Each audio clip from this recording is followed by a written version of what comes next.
voy a hablarles un poco de cómo se ha llegado históricamente a la relación del magnetismo con la biología.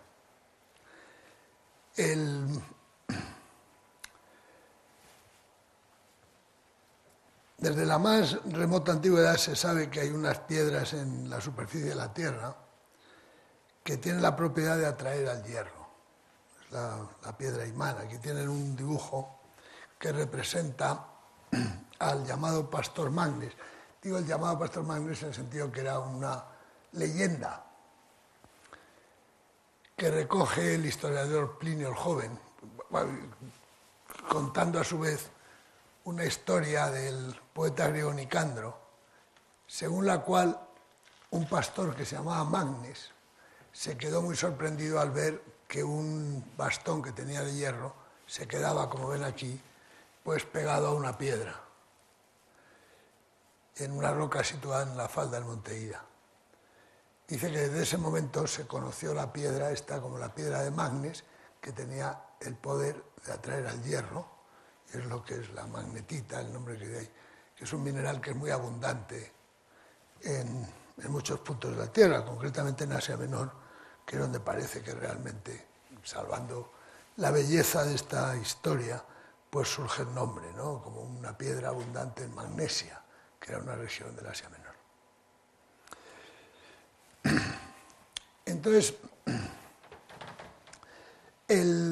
la observación del fenómeno magnético, del fenómeno este de la atracción de la magnetita, que la atracción que ejercía la magnetita sobre el hierro, digo, es muy antigua, y de hecho los chinos vieron que era posible aprovechar esta propiedad que tenían estos materiales para ver la dirección en la que uno se movía sobre la superficie de la Tierra, porque las brújulas, como saben, se orientan hacia una dirección que es el norte magnético.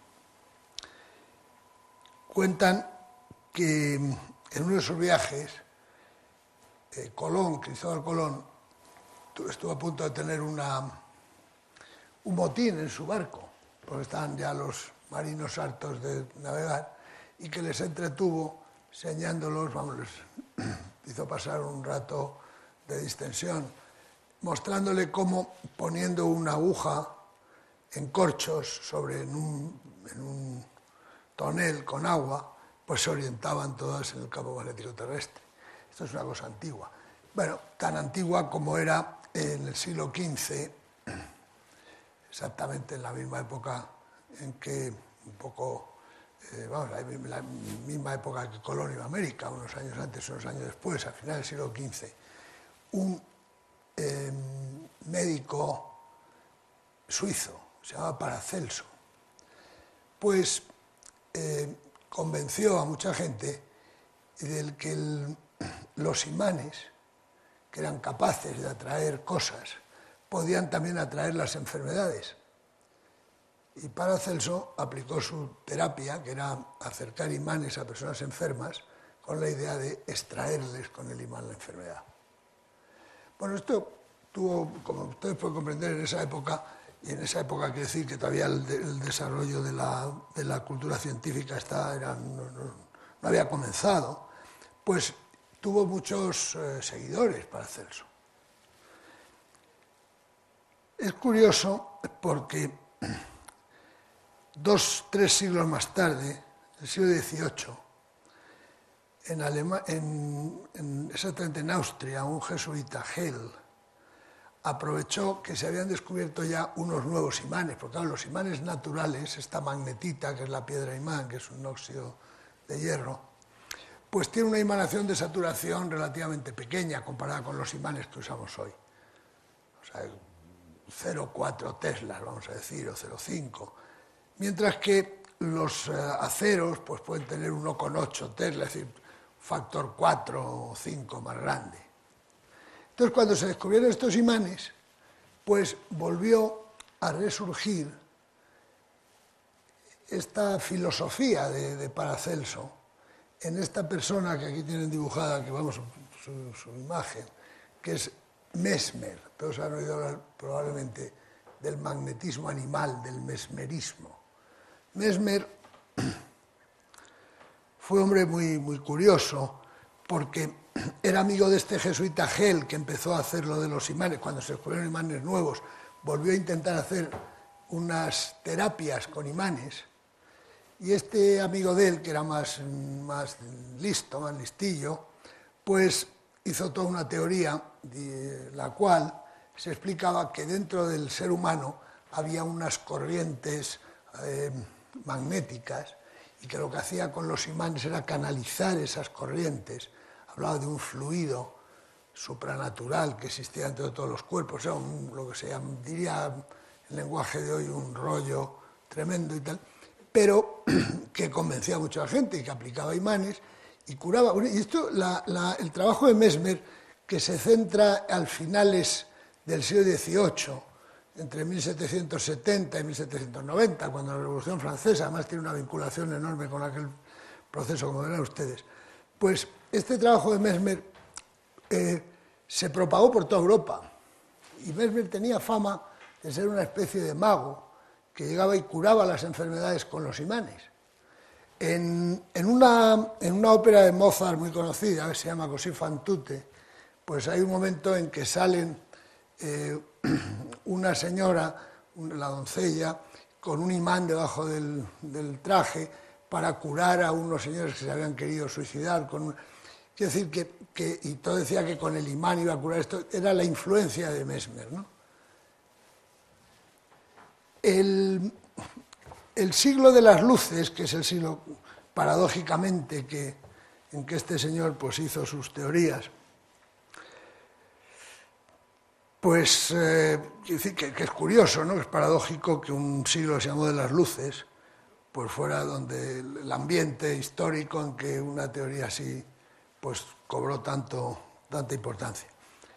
Fíjense que llegó un momento que Luis XVI formó una comisión que estaba formada creó una comisión formada por gente del oficio, entre otros estaba Lavoisier, estaba Guillotin, que es el que inventó la guillotina, y estaba también Benjamin Franklin. Esos tres miembros estas tres personas eran los miembros de la comisión. Y entonces ellos dijeron que, claro, que no había ninguna prueba científica de que existiera ese fluido dentro de los cuerpos humanos magnéticos, ¿no? Y entonces dijeron que esto, bueno, pues que era una mentira, pero parece que a partir de entonces, pues la gente empezó a dudar más de las teorías de este hombre. Pero es verdad que no ha acabado todavía de ser así, ya verán ustedes ahora. Es como, si nosotros miramos a lo que hacemos hoy día, por ejemplo, todos saben lo que es la resonancia magnética nuclear cuando se hace en un hospital a una persona, ¿no? Pues un poco tiene que ver de alguna forma con aquello de Mesmer, ¿no? Que tenemos dentro algo. Lo que tenemos dentro es muchísimos átomos de hidrógeno. O sea, porque el cuerpo humano tiene un 70% de agua, un 68% de agua. El hidrógeno es el elemento más abundante dentro de nuestro cuerpo. Y cada átomo de hidrógeno es un imán.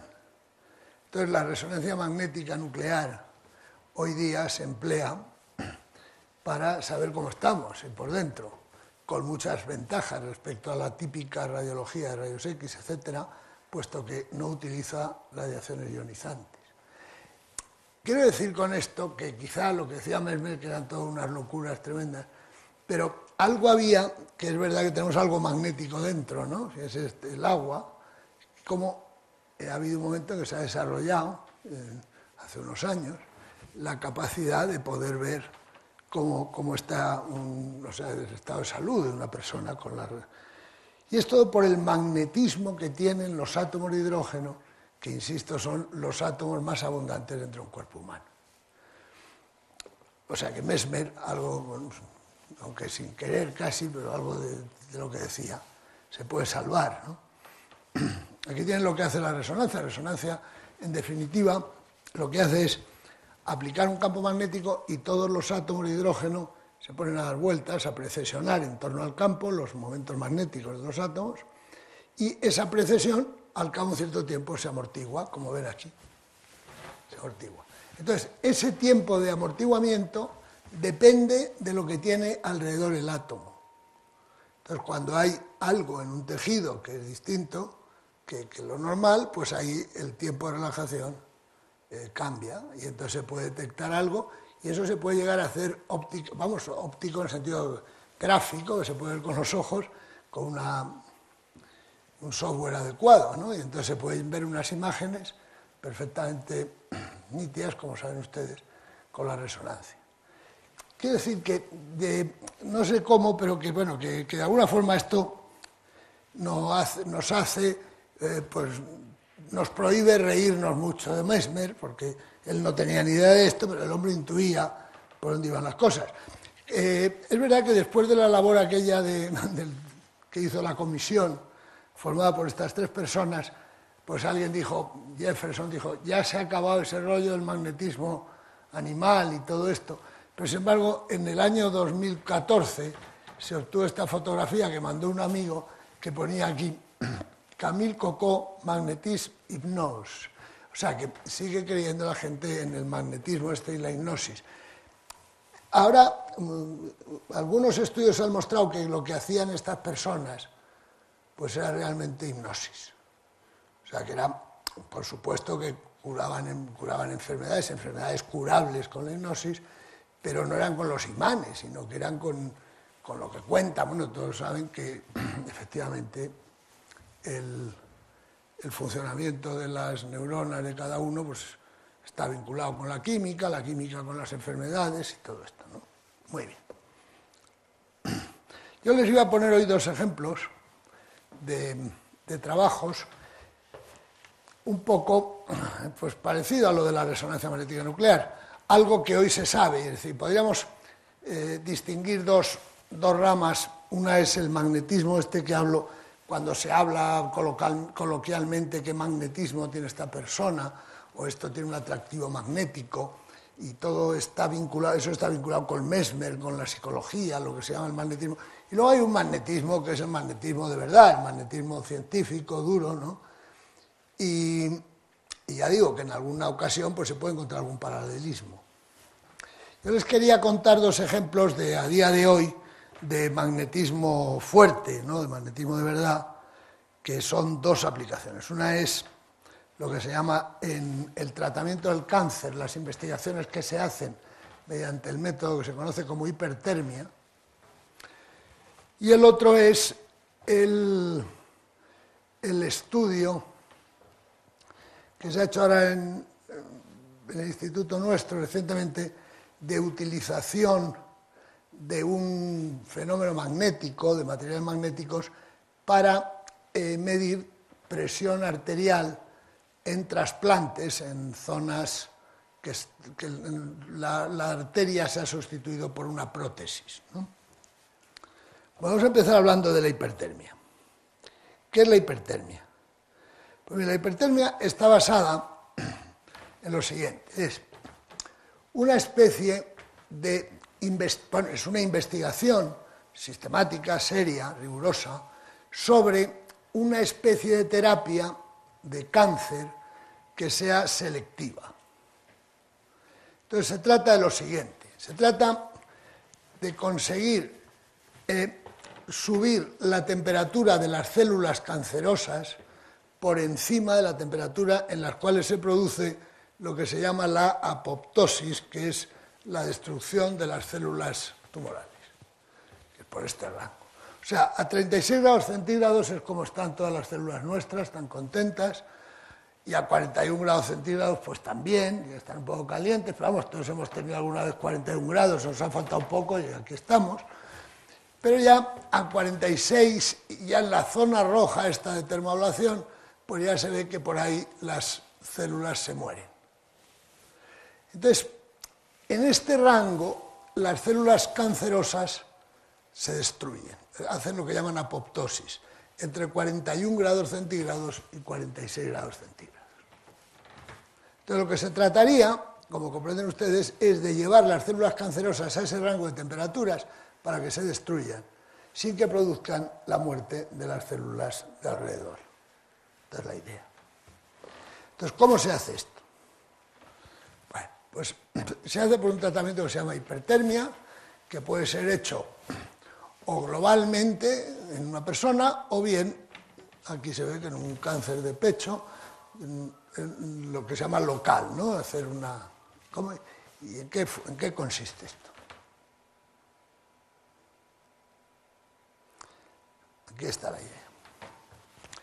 Se trata de introducir dentro de una célula unas partículas conductoras y magnéticas que sean capaces de entrar en el citoplasma y que por tanto necesitan tener un tamaño muy pequeño, ser nanopartículas, partículas muy pequeñas, que se introducen en la célula cancerosa, en su citoplasma.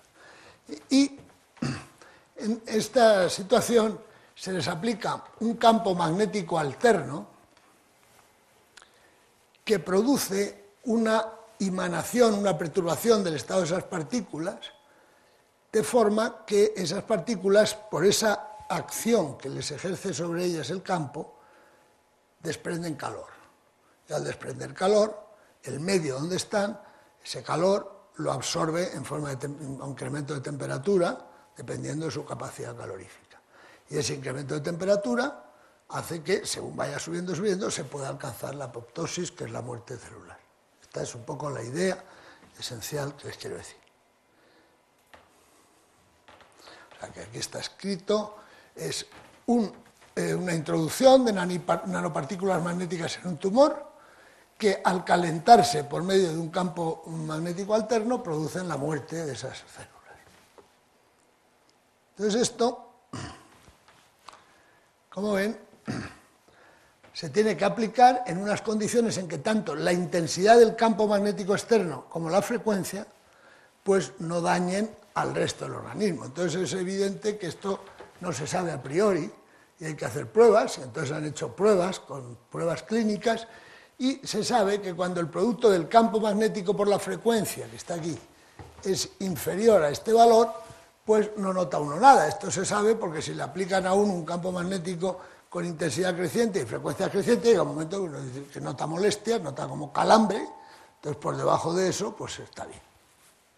Entonces lo que hay que hacer es usar unas partículas y aplicarlas a un campo con una frecuencia de cambio del campo, que es un campo alterno, que verifique esta relación.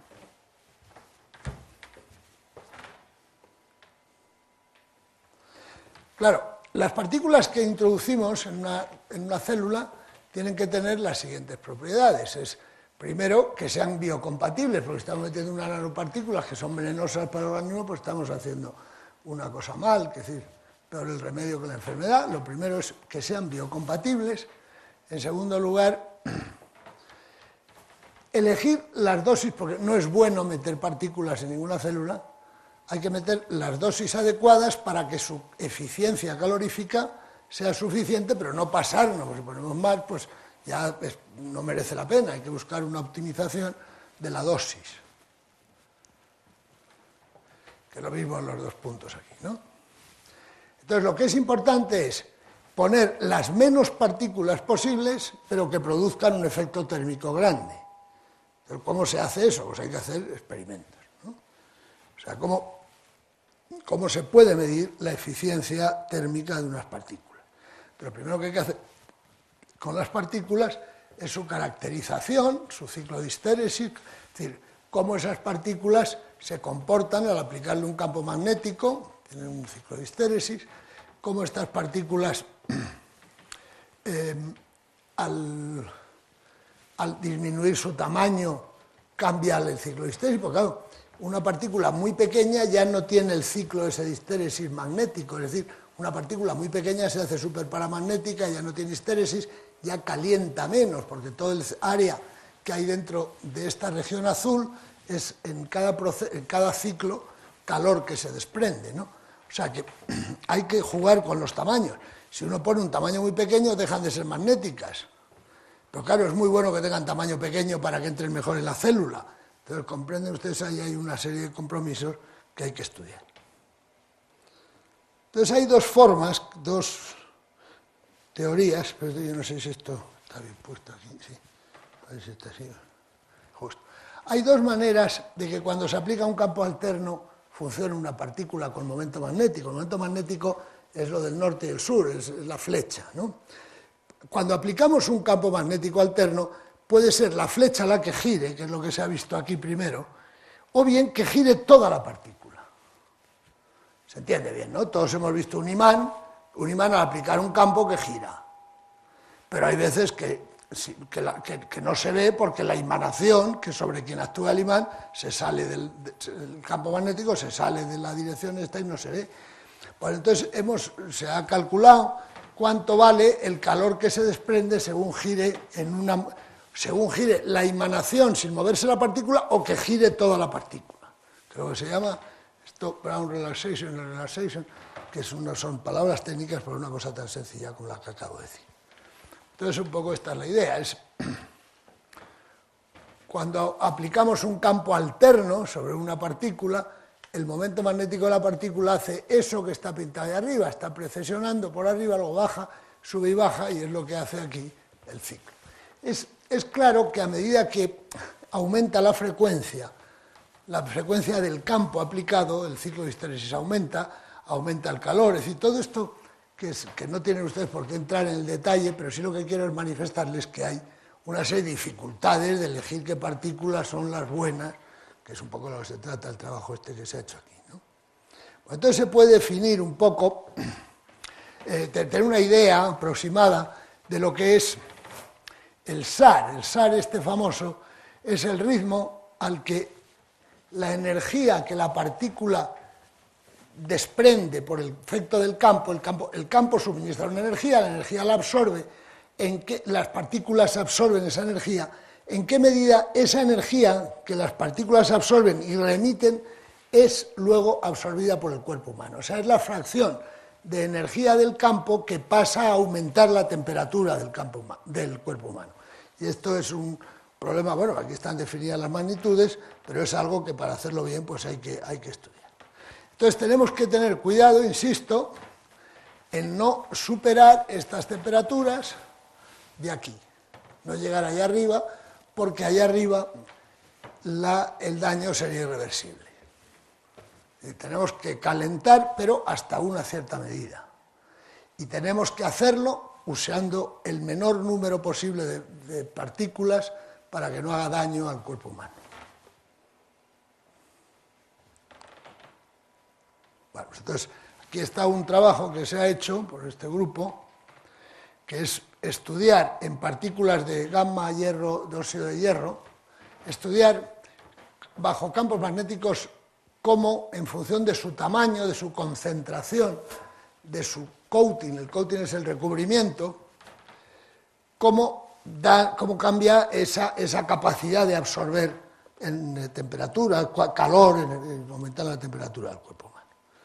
Entonces estos estudios se han hecho porque claro, fíjense ustedes, que aquí lo ponía, son muchas variables, o sea, las partículas tienen que estar recubiertas de algo, son partículas muy pequeñas, para ser biocompatibles, es decir, que requieren un recubrimiento.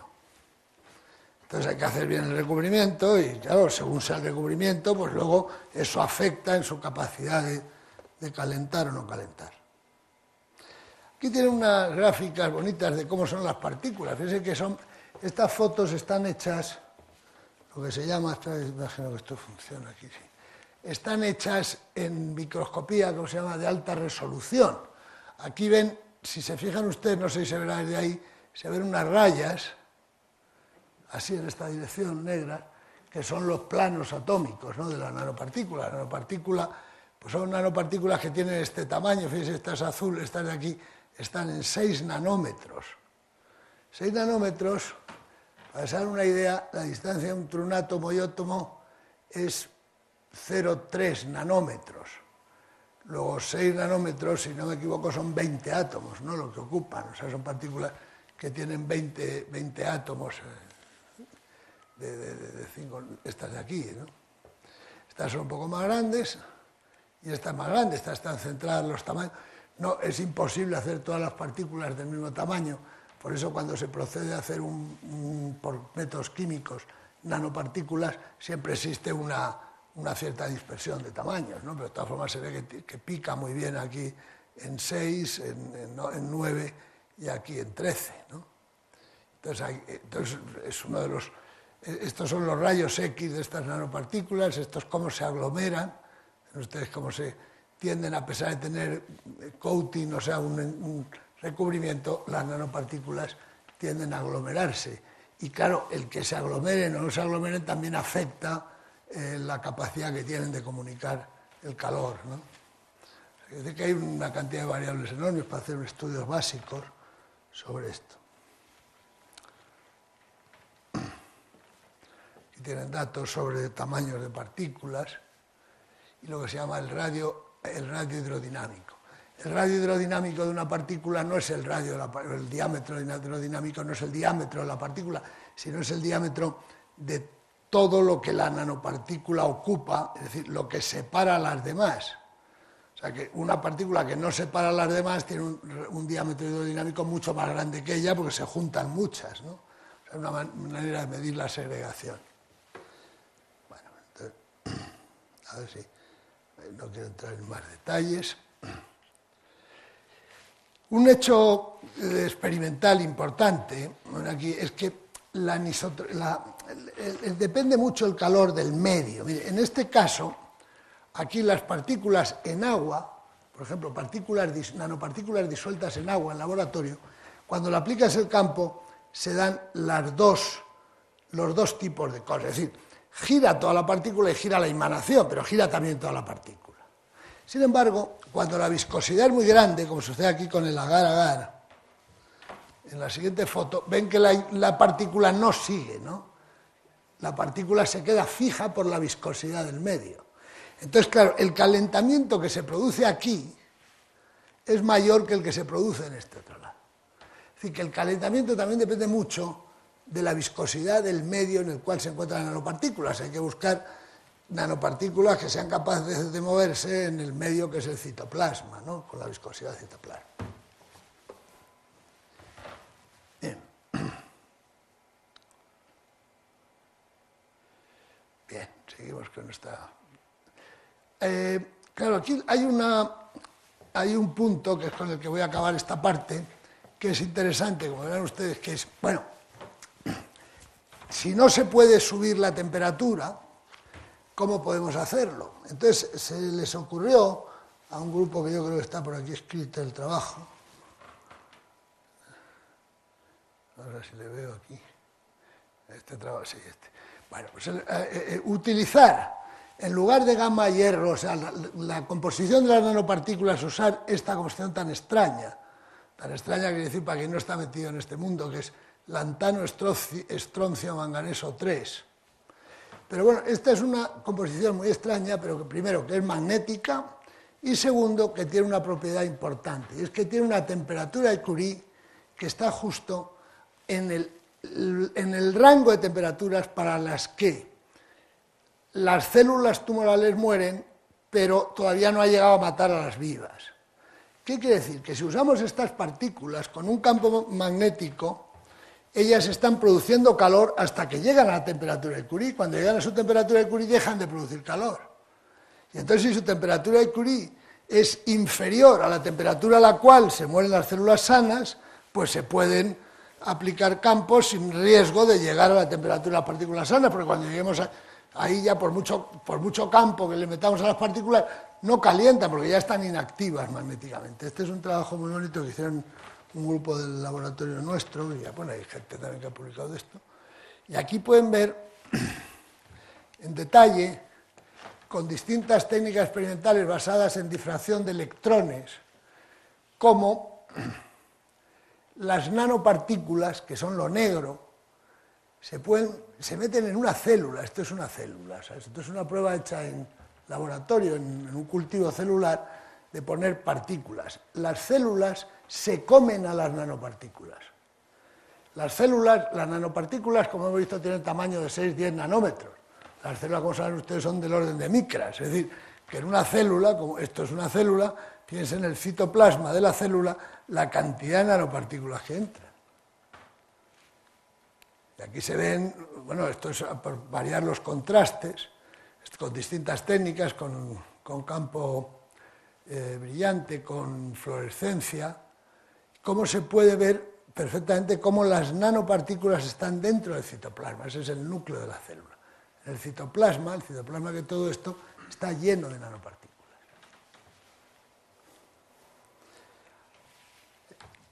Aquí están las células sin nanopartículas, aquí están las células con nanopartículas, ven, por ahí nanopartículas, y aquí está lo que sucede en este esquema una vez que se aplica el campo a las células con nanopartículas. Y es que aparecen deformadas, aquí ya se han muerto las células. Estas células, que están aquí con las nanopartículas, una vez que se le aplica el campo, ven ya las deformaciones, ya están las células, ya se ha producido la apoptosis, ¿no? Bien, vamos a pasar a un ejemplo de aplicación de lo que el título de esta charla, que era de sensores para la medicina, para la biomedicina. Esto es un sensor de presión sanguínea, basado en el uso de microhilos magnéticos. Ahora les explico lo que es el microhilo magnético y ven un poco la idea de lo que hay.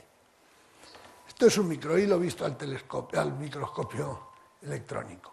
Esto es exactamente, esto parece así tan grande, todo el conjunto es más fino que un pelo nuestro, más fino que un pelo, y esto muchísimo más fino, claro, como ven, el núcleo, lo que hay dentro, esto de fuera es un pírex, es un vidrio, y esto es un material magnético, que es el núcleo del microhilo, o sea, quiere decir, el pírex sirve de camiseta del microhilo, y el microhilo es metálico, magnético, y aquí tendrá, pues estos son 25 micras, pues esto, fíjense ustedes, aún así rápidamente serán 8 micras, o 9 micras, ¿no?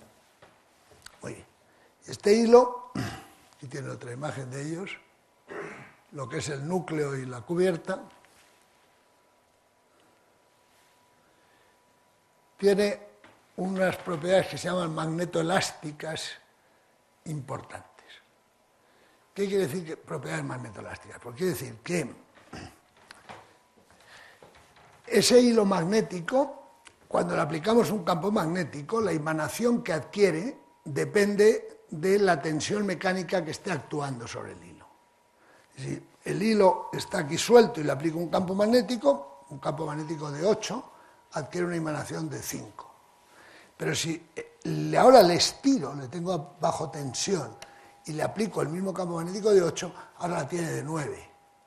Es decir, su emanación, su susceptibilidad, su permeabilidad, como lo queréis llamar, su sensibilidad al campo magnético, su respuesta al campo magnético, depende de la tensión mecánica que actúa sobre él. Y esto es una cosa interesante, porque entonces, claro, si uno sabe lo que un hilo responde, ahora le aplica una tensión y ve la respuesta y puede saber qué tensión actúa. Por tanto, es lo que se llama un sensor de tensión. Y esto es lo que hemos utilizado para medir, sensorizar la presión arterial. Aquí tienen el hilo, como es su ciclo de histéresis de un hilo de estos, a baja frecuencia, pues hace un ciclo de histéresis muy estrecho. Ahora, aquí tienen lo que sucede con este ciclo de histéresis, que es el azul, cuando yo le aplico una tensión T1 de 112 megapascales, una T3 de 345, una T4 de 580. Es decir, según aplico tensiones más grandes, el ciclo de histéresis, como ven ustedes, va bajando. O sea, con este campo aplicado de 20 Hz, el amarillo tiene esta emanación, el azul esta, el negro esta. Pero vamos, con este campo, fíjense la diferencia que hay entre la emanación de cada uno de ellos. Es decir, que en esa zona de campo, la emanación que adquiere el material es muy sensible a la tensión que está actuando sobre él. Muy bien. Bien, entonces vamos a ver ahora otro fenómeno, que es qué sucede cuando una onda electromagnética, que sale de una antena, las famosas ondas electromagnéticas, llegan al hilo. Bueno, pues el hilo tiene una respuesta, Y esa respuesta del hilo, es decir, que si viene una onda electromagnética, supongamos una onda electromagnética plana que llega y aquí está el hilo, este hilo la difracta, la onda, como cualquier cosa, en principio la difracta, la produce dispersión de la onda. La dispersión de la onda depende de la permeabilidad del hilo. Entonces, al depender de la permeabilidad del hilo,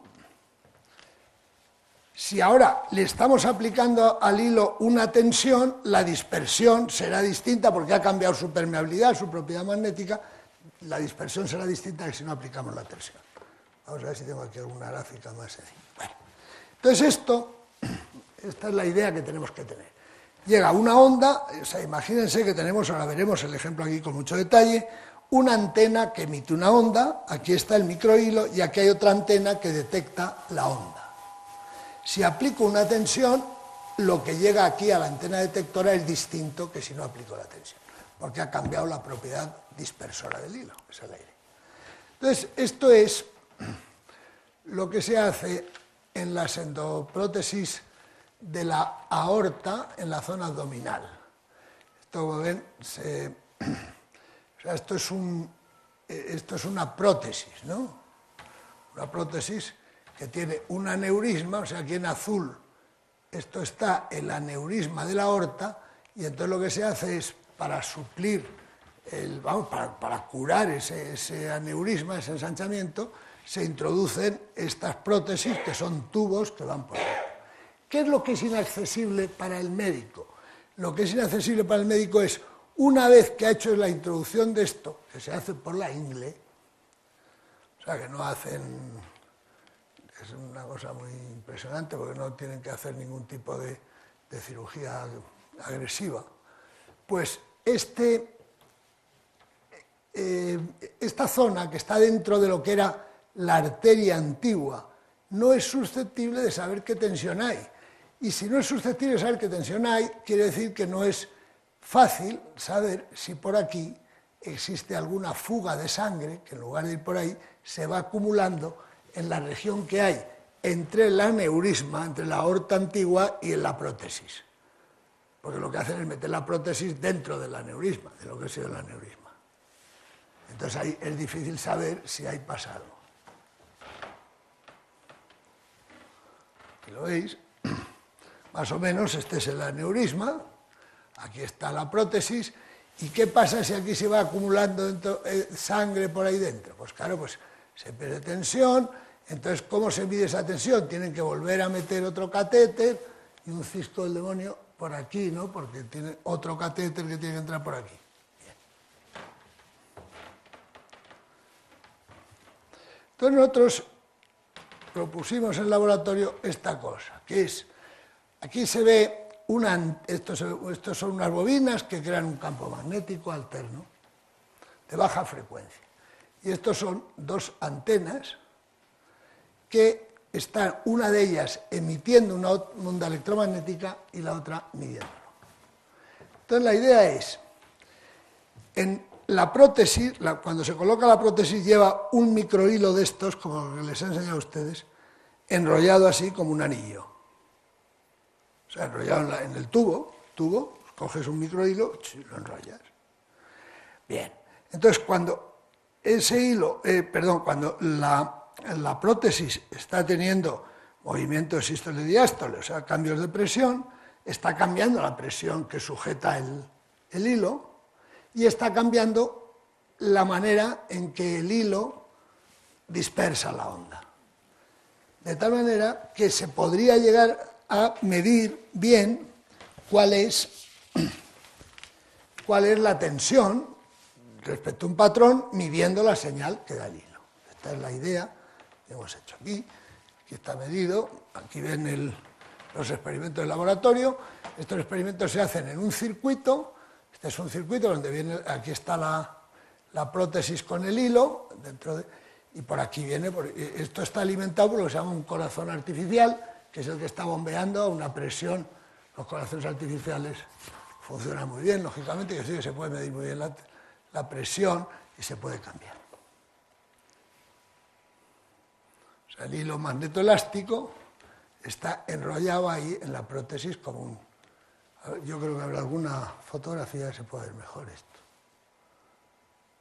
Este es el corazón artificial, que es el que alimenta todo el circuito.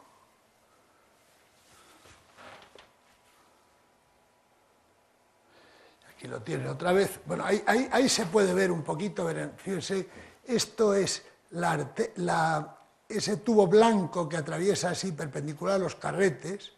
El tubo blanco es la prótesis. Y si ven, en el tubo blanco hay una zona ahí negra, más oscura, que es el hilo que está enrollado ahí en torno al tubo, ¿no? Y este es el corazón artificial. Este tiene un corazón que es exactamente igual del tamaño, de la forma que funciona un corazón habitual, que es con entra la sangre por un lado, sale por otro y funciona, pues este es el circuito. Y ahí están nuestras antenas y esto. De lo que se trata, en definitiva, es de que la persona que le han hecho un trasplante, le han hecho un implante de prótesis dentro de la arteria, pueda revisarse cada cierto tiempo sin ningún tipo de molestia, es decir, se tiene que pasar entre unas bobinas semejantes a esta y unas antenas, como las que pasamos por el aeropuerto de Barajas o cualquier otro, ¿no? Y sin quitarse los zapatos. Bueno, esta es otra foto en la cual pueden ver otra vez de nuevo la arteria, ahí estaría el microhilo, y están las antenas y el campo. Y ya vamos a ver un poco las señales, que vean ustedes que esto que cuento, pues es verdad que funciona. Bien, aquí tienen el detalle que cómo variando la presión, la señal que se obtiene, midiendo cómo dispersa la onda el hilo, pues ya aquí es 100, 130, 140, 200, cómo se ve que la amplitud de la onda cambia, la amplitud de la onda dispersada en función de la presión.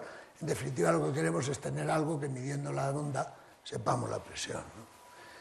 Esto es lo que se hace, o sea, se consigue, esto es equivalente a hacer una estenosis, que es poner una pinza. Ahí ven el microhilo en esa zona que está ahí, y esta es la pinza que lo que hace es cambiar la presión, claro, que es lo mismo que pasa con una estenosis. Se aprieta y entonces al apretar cambia este rizado, y este rizado, la frecuencia esta grande es la del campo que crean estas bobinas, mientras que esta frecuencia es la frecuencia del corazón. Esta es la frecuencia del corazón. Entonces aquí ven cómo esta es la basal, cuando no hay nada, lo que se mide en el microhilo, o sea, este rizado. Cuando se hace la estenosis previa ahí, se corta el flujo y fíjense lo que ha bajado este ruido, aquí ya este ruido casi no se ve, ¿no? Mucho más pequeño. Y esto es lo que sucede con una estenosis post-wire, detrás del hilo. Fíjense, si yo tengo aquí el hilo y la corriente viene así, puedo poner la estenosis apretando aquí o puedo ponerla aquí atrás. Entonces, aquí hemos visto los tres casos. Esta es la basal, esta es la que tiene el hilo. No hago un lío aquí. Justo. Esta es la que tiene el hilo sin nada, por la presión normal. Esto es cuando se corta el flujo antes del sensor. Pero claro, cuando se hace después, fíjense lo que hace. Fíjense la variación de la basal a esta otra. Se puede medir perfectamente la estenosis, ¿no? Se ve que hay un cambio tremendo en la amplitud de la onda. Aquí está una esteresis severa y este es el caso normal, la basal. Bueno, pues esto era todo lo que les quería contar, para no aburrirles más, ya que estamos aquí en familia.